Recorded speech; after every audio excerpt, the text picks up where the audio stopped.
ሰላም ሰላም ቅዱሳን እንደምን አላችሁ? በጌታ በኢየሱስ ስም ሰላም እላችኋለሁ። የእግዚአብሔር ጸጋና ምሕረት በያላችሁበት ስፍራ ቦታ ይሁን። እኔ ወንድማችሁ ደህና ነኝ። ባለፈው ሳምንት የቅዱሳን ፈተና የሚል መንፈሳዊ ትምህርት ጀማምረን ነበር። ያንን ደግሞ ክፍል 2 ብለን የፈተና አይነቶቹን ለማየት ሞክረናል። ከፈተና አይነቶቹ መካከል እንግዲያውስ የመጀመሪያው ከእግዚአብሔር ዘንድ የሚመጣ ፈተና ነው ብለን ከብሉይ ኪዳን ከአብርሃም ሕይወት አንስተን ለማየት ሞክረናል።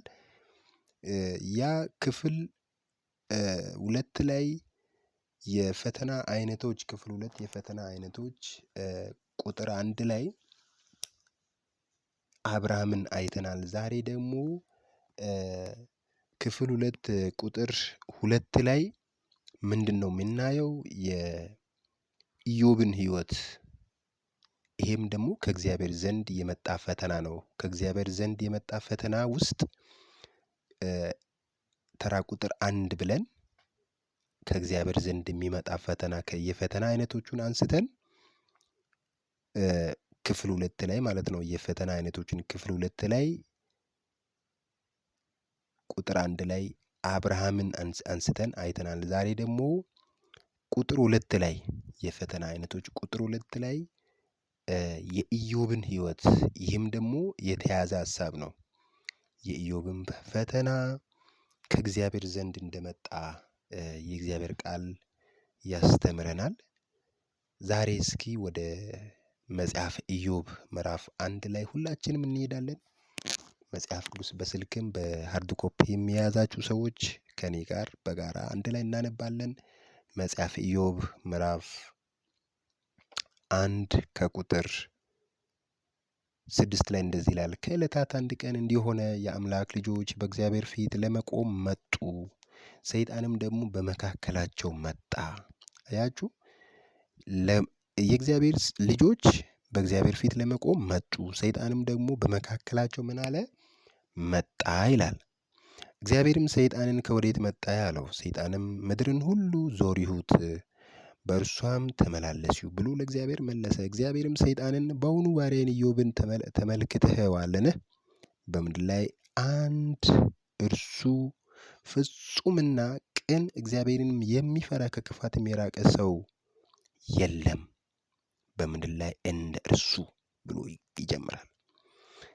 ሰይጣንም ለእግዚአብሔር እንዲህ ብሎ መለሰለት፣ በውኑ ኢዮብ እግዚአብሔርን የሚፈራ በከንቱ ነውን?